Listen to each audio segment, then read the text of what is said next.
नमस्कार, मैं हूं प्रतिमा पांडे और आप देख रहे हैं V9 न्यूज। देश और दुनिया की तमाम छोटी बड़ी खबरों के साथ चलिए शुरुआत करते हैं खबरों का सिलसिला। हरियाणा के सीएम नायब सिंह सैनी ने दिल्ली में भाजपा की सरकार बनने का दावा किया है। उन्होंने दिल्ली के पूर्व सीएम अरविंद केजरीवाल पर तीखा हमला बोला और कहा कि अरविंद केजरीवाल ने लोगों को झांसा देने का काम किया है और यह बात इसलिए कह रहा हूं क्योंकि अभी हाल फिलहाल में मैं दिल्ली में नॉमिनेशन करवाने के लिए गया था। दिल्ली के अंदर 2014 में बिजली की तारों के जो जंजाल बने हुए थे वे आज तक ऐसे के ऐसे ही हैं। दिल्ली के सीएम इन तारों तो आज तक हटा नहीं पाए। केजरीवाल ने दिल्ली को जनता से जो भी वादे किए थे उनमें से एक भी वादा पूरा नहीं किया। उसने कहा था मैं यमुना को स्वच्छ करूंगा, स्वच्छ करना तो दूर उसमें और भी ज़्यादा गंदा पानी डाल दिया। हरियाणा से तो दिल्ली में स्वच्छ पानी जा रहा है, लेकिन जब दिल्ली से पलवल की तरफ यमुना जाती है तो गंदा पानी जाता है। ऐसे में सवाल उठता है कि केजरीवाल ने यमुना प्रोजेक्ट पर काम क्यों नहीं किया। एनजीटी भी दिल्ली सरकार की कड़े शब्दों में आलोचना कर चुकी है। केजरीवाल बातें तो करते हैं लेकिन काम नहीं करते। एक कहावत है, हाथी के दांत खाने के कुछ और होते हैं और दिखाने के कुछ और। ऐसे ही केजरीवाल बात तो कुछ और करता है और काम कुछ और करता है। मंचों के ऊपर खड़े होकर अपनी ईमानदारी का बखान करता था। ये तो कांग्रेस से भी बड़ा भ्रष्टाचारी निकला। केजरीवाल के घोटालों से कोई अनभिज्ञ नहीं है।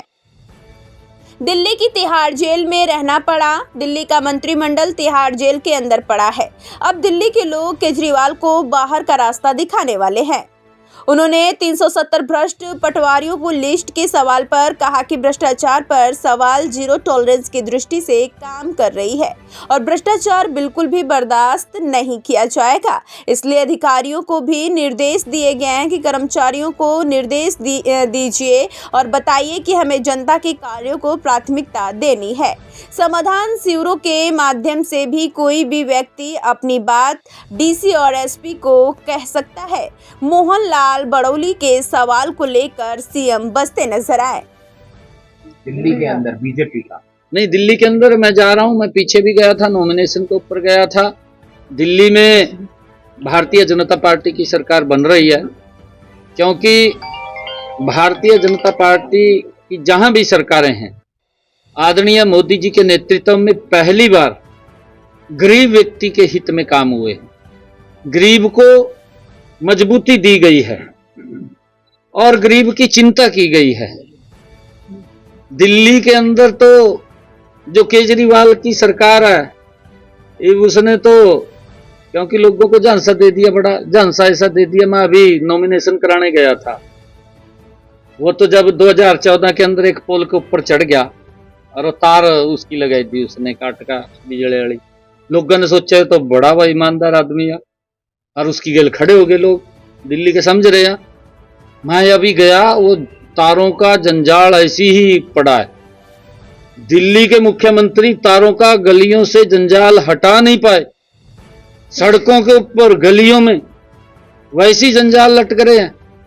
जिसके ऊपर वो चढ़ा था, जिसके अंदर लोगों को उसके प्रति सहमति खड़ी हुई थी, उस जंजाल को तो हटा देता, तो क्यों नहीं हटाया। उसने जो भी वादे दिल्ली के लोगों के साथ किए, एक भी पूरा नहीं किया, बात करता रहता है। उसने कहा था कि मैं यमुना को स्वच्छ करूंगा और गंदा पानी डाल दिया। हमारे हरियाणा के अंदर जो दिल्ली से निकल करके, हरियाणा से तो हम स्वच्छ पानी दे रहे हैं दिल्ली को, परंतु जब दिल्ली से हमारे पलवल की तरफ यमुना जाती है, वहां गंदा पानी हो जाता है। क्यों भाई, आपने उसके ऊपर काम क्यों नहीं किया। आपके प्रति एनजीटी ने भी कई बार कड़े शब्दों में आलोचना की है, तो आपने उसको देखना चाहिए। और आपने कहा था, एनजीटी को नहीं कहना चाहिए था। जब आपने ये शब्द कहे थे कि हम गंगा को स्वच्छ करेंगे, करनी चाहिए थी। ये भी कहा था कि हम स्वच्छ जल देंगे। आज भी पानी लोगों को स्वच्छ नहीं मिल रहा है दिल्ली के।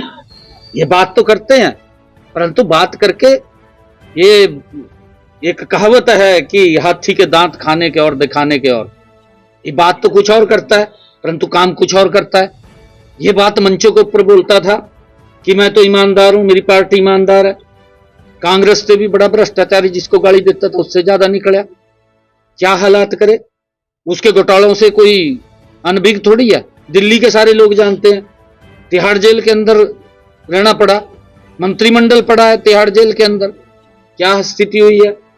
और लोग सब बातों को जान रहे हैं, समझ रहे हैं, और अब इसका चलने वाला नहीं है। कांग्रेस की अब दिल्ली के लोग इसके ऊपर झाड़ू चलाने वाले हैं। देखिए वो मैंने देखी नहीं सर, हरियाणा सरकार 2 दिन के बाद प्रेस करने वाला हूं, आपको आमंत्रित करूंगा, आप वहां आइए और बिल्कुल लिखिए, फिर उसके अंदर दिखाइए भी हमने 100 दिन में क्या क्या काम किए हैं। जैसे आज 370 पटवारियों की भ्रष्टाचार को लेकर के हमारी सरकार का 0 टॉलरेंस के ऊपर हम काम कर रहे हैं और कड़ाई से काम करेंगे। इसके लिए भी हमने अधिकारियों को, आज सभी उपायुक्त और पुलिस अधीक्षक महोदय को इस बात के लिए कहा है कि आप नीचे बैठकों को, विभागों को बुला करके उनको बिल्कुल निर्देशित करें कि हमने जनता के कामों को प्राथमिकता देनी है। किसी को कोई, चाहे उन समस्या समाधान शिविरों के माध्यम से भी कोई भी व्यक्ति आकर के अपनी बात डीसी महोदय, एसपी महोदय को आकर के कह सकता है और उसके समाधान हो रहे हैं। ऐसा नहीं है कि नहीं हो रहे, उसके अंदर समस्या का समाधान हो रहे हैं। हमने ये भी कहा है कि नीचे आप अधिकारियों को, जो आपके नीचे अधिकारी हैं, सभी डीसीज को और एसपीज को, कि उनको बुला करके बिल्कुल दुरुस्त करें ताकि लोगों के प्रति हम हमारी जवाबदेही को ठीक प्रकार से